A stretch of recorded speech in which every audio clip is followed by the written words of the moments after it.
Okay, notes 3, 4, exponential and logarithmic equations. So in this section, we're going to look at solving exponential and logarithmic equations using some of the one-to-one properties that we are given and know to be true. So as we start out, one-to-one properties of exponential functions. So what do they say? Oh, guess I need to use the highlighter. Okay. Remember when we talked about one-to-one functions, it said that no y value is paired with more than one x value. So that means if f of a is equal to f of b, that's true only if a is equal to b. So we can actually extend that property specifically to exponential functions, and then we will look at it with logarithms as well. So it's kind of simple, really. As we look at these examples, this says, well, it says that if b is greater than 0 and b does not equal 1, if b to the x is equal to b to the y, then that has to be true, that x is equal to y. So, as an example, to use some numbers with that, if I were to say that 3 to the x equals 3 to the fifth, when the bases are the same, the property says that I could then set the exponents equal to each other and know that they're the same as well. Likewise, if we say that the log of x is equal to 3, then 10 to the log of x equals 10 to the third. So if you think about it, the log of x equaling 3 says that 10 to the third power is equal to x. And essentially, over here on the right, 10 raised to the log base 10 of x is x, and that is also equal to 10 to the third. So we're saying it with exponentials, and then here we're saying it with logs as well. So let's look at solving some of these equations and being able to use these properties. So in example 1, letter A, I have 36 raised to the x plus 1 power, and that's equal to 6 raised to the x plus 6 power. So 36 to the x plus 1, if we could put these both in base 6, then we could absolutely say that the exponents are equal to each other, just like we did up here, 3 to the x equals 3 to the fifth. So as we think about this, I can write 36 as 6 squared, then to the x plus 1 power, and that is equal to 6 to the x plus 6 power. So then we use our properties of exponents, and we know that when we raise a power to a power, we multiply. So this would be 6 to the 2x plus 2, and that's equal to 6 to the x plus 6. So now we know that 2x plus 2 can equal x plus 6, and we're going to solve that equation. 2x plus 2 equaling x plus 6. We're going to subtract x from both sides. So x plus 2 is equal to 6.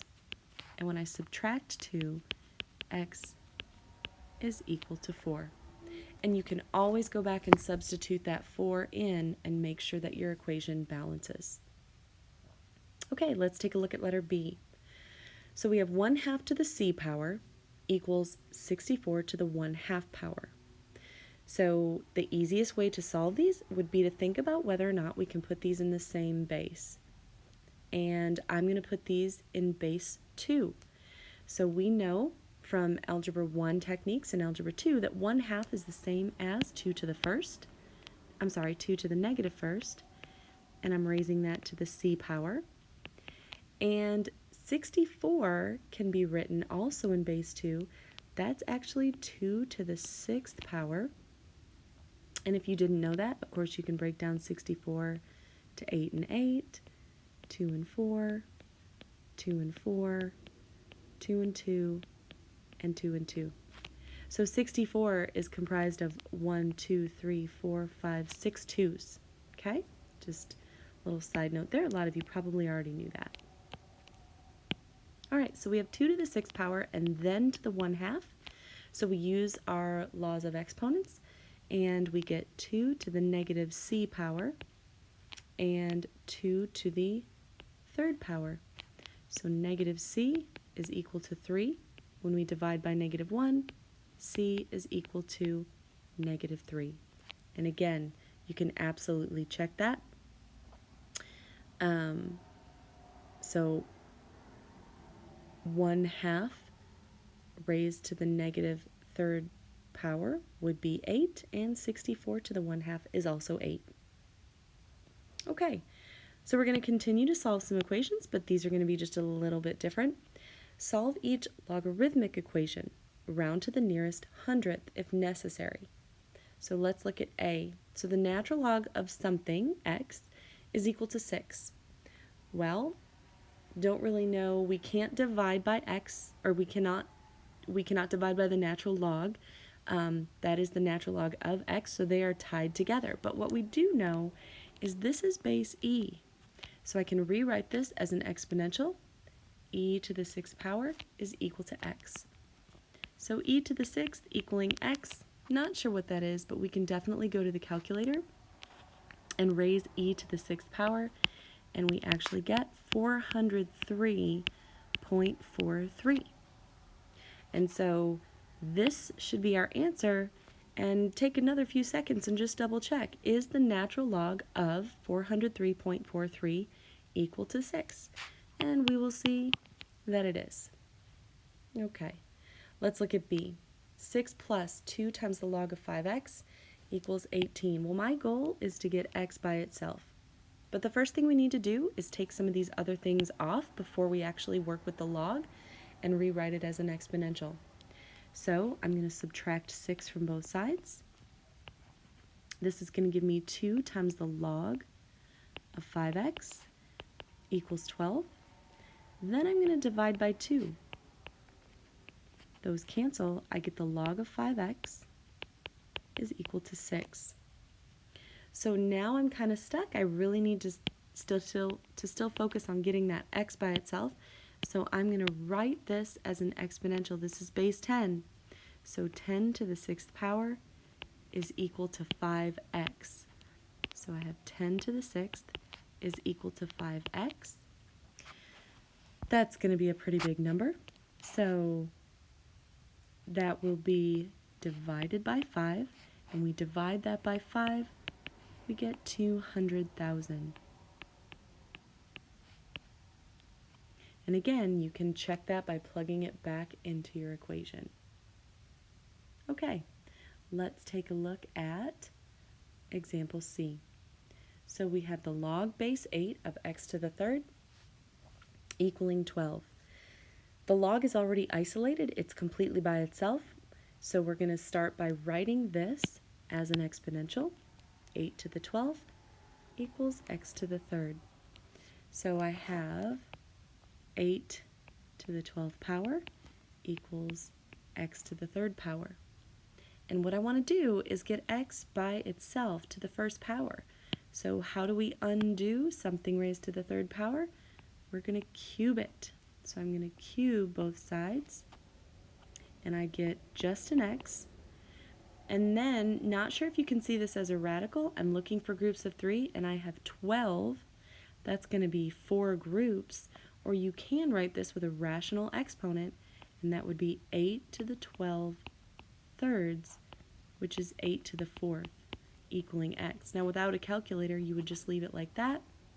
If you were not able to have access to a calculator, that would take a little bit. We could do it by hand, certainly. But then, if you go and type this in real quick, you get 4,096.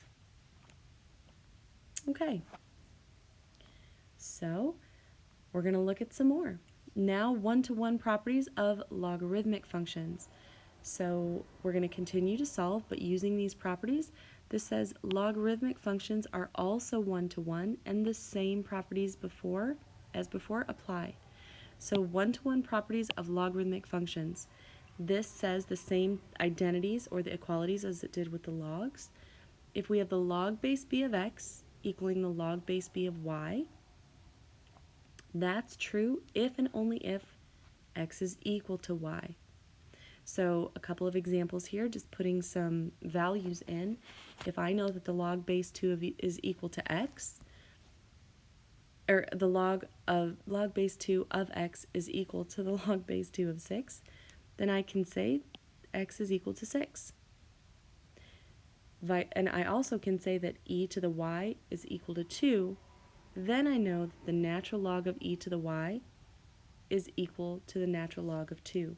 So if I rewrite this e to the y equaling 2 as a logarithm, it would be natural log, or base e, the natural log of e, the natural log base e of 2 is equal to y. I'm having a hard time talking tonight. So this would be the natural log of 2 with the base e equals y. And essentially, that's what this is saying over here. That the natural log of e to the y, well, we know once again that is base e, those cancel, and we still have y equaling the natural log of 2. So those statements are both essentially saying the same thing. Okay, so let's solve a few more equations. Example 3, letter A, says log base 4 of x is equal to the log base 4 of 3 plus the log base 4 of x minus 2. So ideally what we're looking for is getting log base 4 of something is equal to the log base 4 of something else. So we can, if we can get those question marks down to just one thing, we could set those things equal to each other. So on the left, I just have the log base 4 of x, but on the right, I have two terms. I have the log base 4 of 3 plus the log base 4 of x minus 2.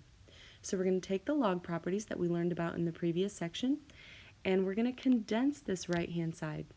Addition condenses back together with multiplication, so I can rewrite the right-hand side as the log base 4 of 3 times x minus 2. And that's equal to the log base 4 of x. So now I have both sides just the log base 4. The left is of x, and the right is of 3 times x minus 2. So I can go ahead and set those equal to each other. X is equal to 3x minus 6, just distributing that 3 to the x minus 2. And so as I solve now, I'm going to subtract 3x, and I get negative 2x is equal to negative 6, and when I divide by negative 2, x is equal to 3. And once again, you can absolutely sub that back in right here, and also over to that side, and know that those are equivalent. Okay. Letter B. It would be a great idea for you guys to pause the video at this time and try this one on your own and see if you can get to the right answer. Okay, so we have the log base 3 of x squared plus 3 equaling the log base 3 of 52. So we already have these two things equivalent, so we're going to say that x squared plus 3 is equal to 52. And we're just going to have a quadratic to solve now. So subtract 3. I get x squared equal to 49. And when I take the square root of both sides, x is equal to positive and negative 7. I have a quadratic. And if you look back up in here, I could plug either of those in there as well, because we're going to square them and they'll be positive 49 either way. Excellent. Okay, let's look at example 4. We're going to solve these equations and round to the nearest hundredth. So with this one here, 4 to the x equals 13, there is no integer that I know of to raise 4 to get 13. So I'm going to take this exponential and I'm going to write it as a logarithmic function. So I will have x times the log of 4 equal to the log of 13. We took the log of both sides. Now that x is a factor, I can divide both sides by the log of 4.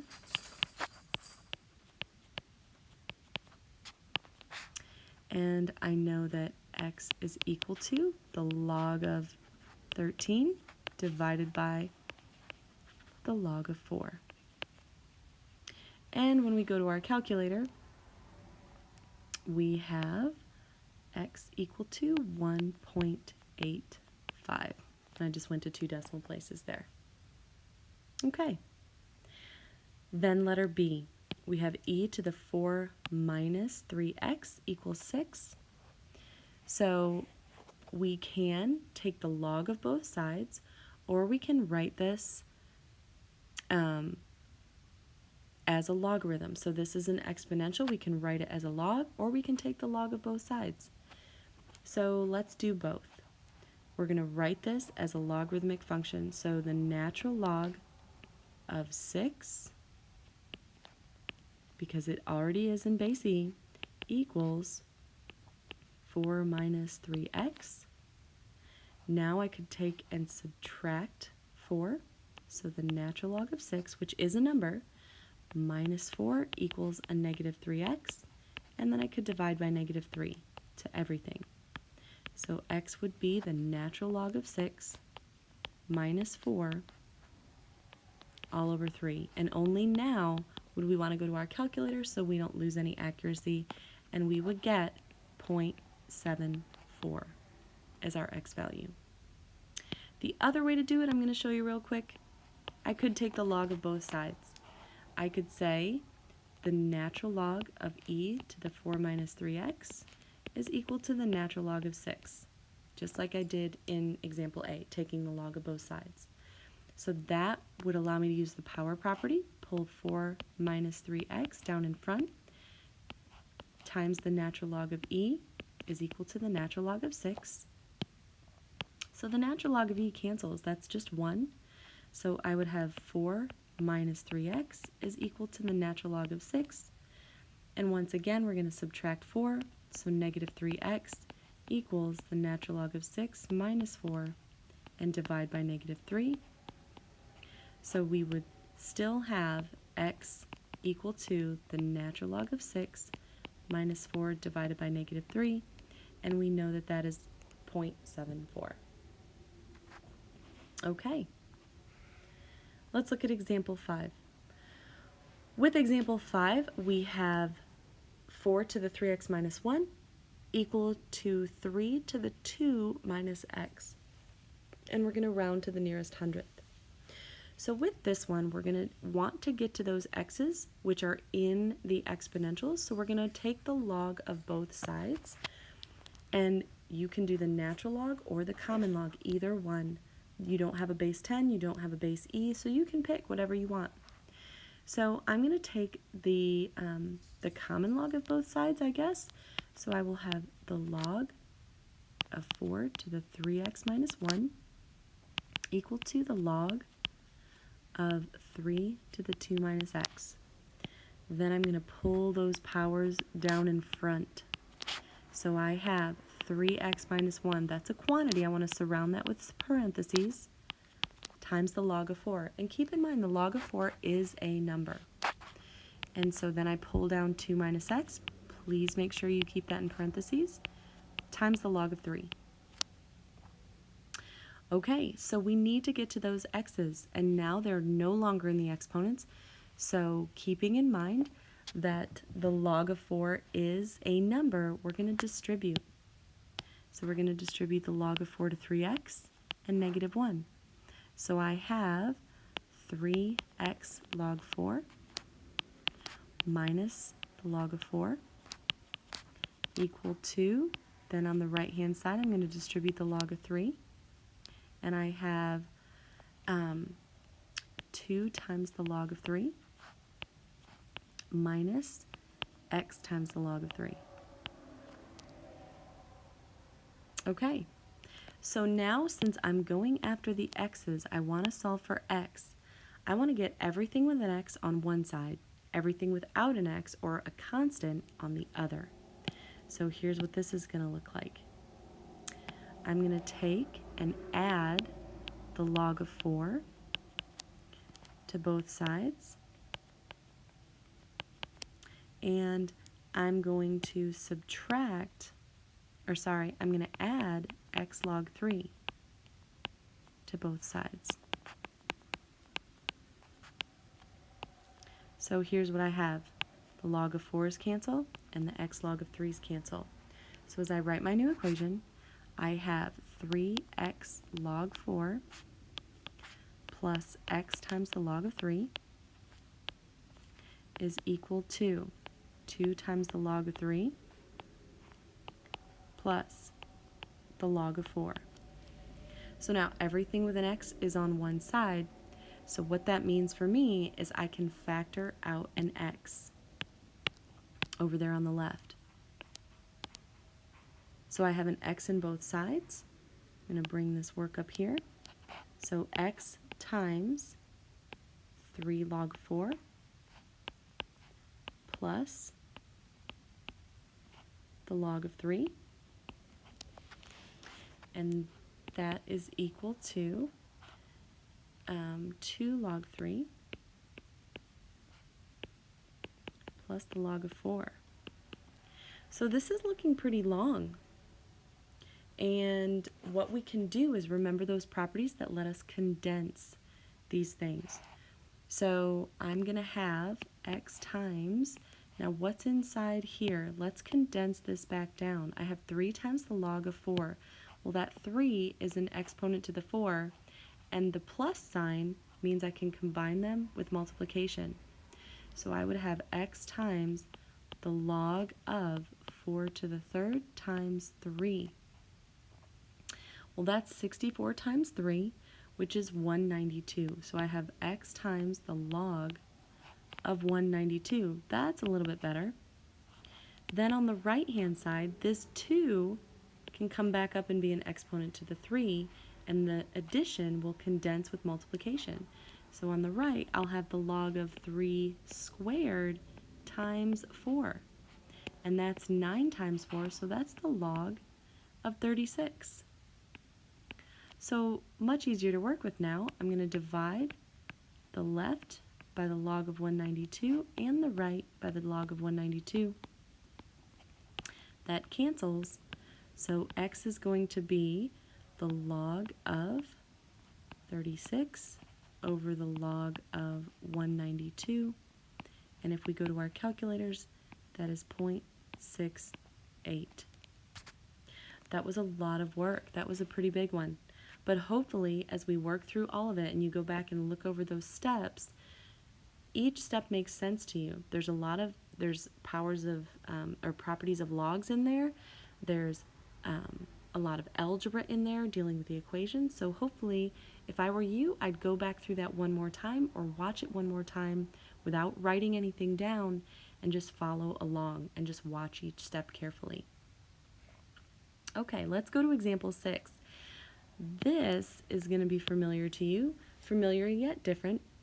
If we solve something like this, e to the 2x plus 6e to the x minus 16, my goodness, that really reminds us of a trinomial and factoring techniques.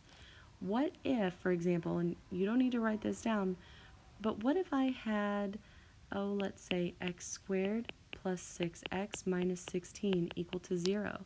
So if I just kind of come off to the side and play with something like that, what are two things that multiply to give me negative 16, add up to give me 6? Well, that's going to be negative 8 and positive 2. Positive 8 and negative 2. So if it looked like that, we could factor it pretty easily.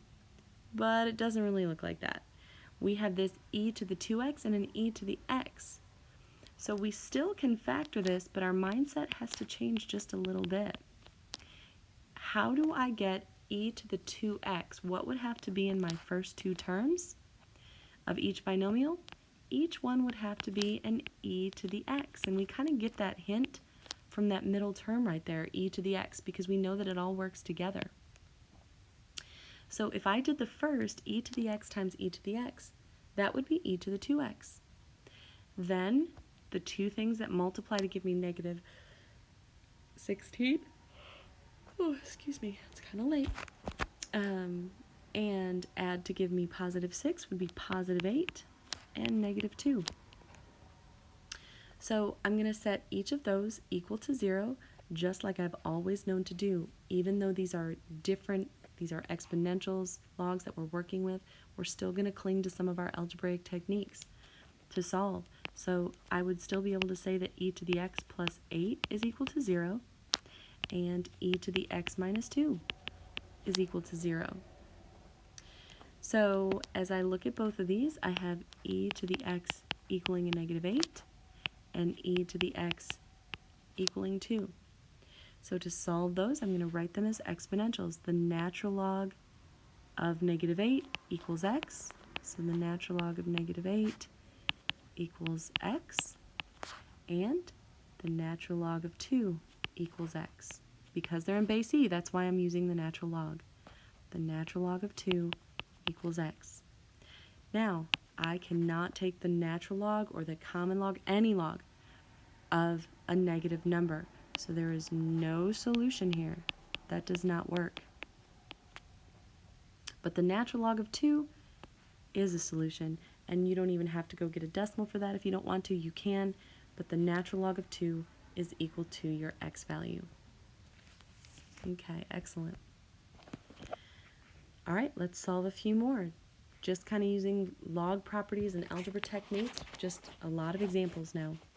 So we want to solve the natural log of x plus 2 plus the natural log of 3x minus 2, and that's equal to 2 times the natural log of 2x. Okay, so we know that we can condense the left-hand side. Addition condenses back with multiplication. So on the left, I would have the natural log of x plus 2 times 3x minus 2. And on the right, I would raise that 2 back up there from a factor back to an exponent, and it would be to all of 2 to the, or 2x. So I would have the natural log of 2x squared. So really now I can turn this into algebra. The natural log of x plus 2 times 3x minus 2 is equal to the natural log of 2x squared.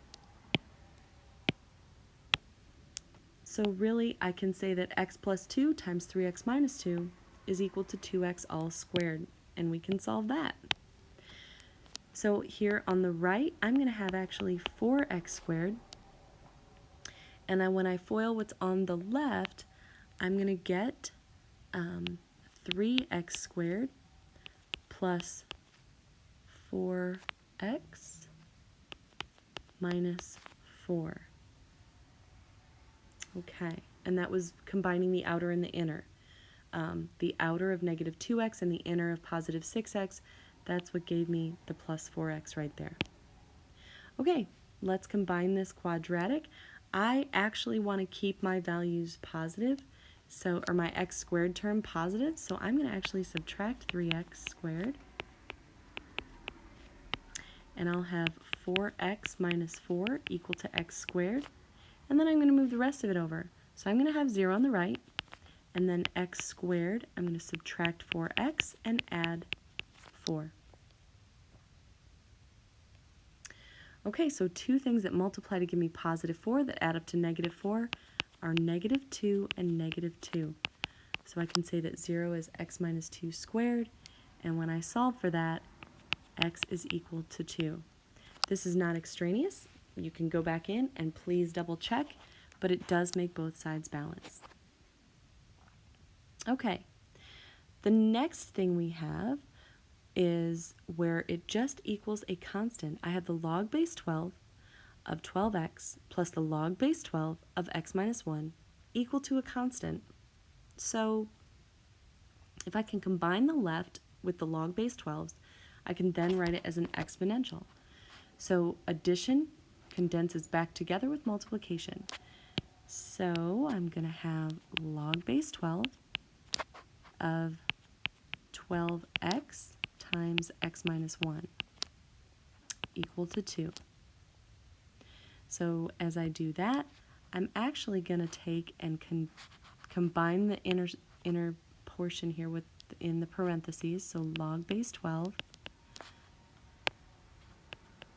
of 12x squared minus 12x equal to 2. So then I'm going to write this as an exponential. 12 to the second power equals 12x squared minus 12x. Again, I want to get to those x's. So I have 12 squared equal to 12x squared minus 12x. That's a lot of 12s. we know that this is 144, and I'm actually going to subtract it to the other side and set this quadratic equal to 0. So now I have 0 equal to 12x squared minus 12x minus 144. And I'm absolutely going to make my factoring life easier and factor out a 12, which will give me x squared minus x minus 12. When I divide by 12, that cancels, and I can factor this. I get x minus 4 and x plus 3. So x would equal 4 and x would equal negative 3. So we do just have to check and make sure we're not taking the log of a negative number.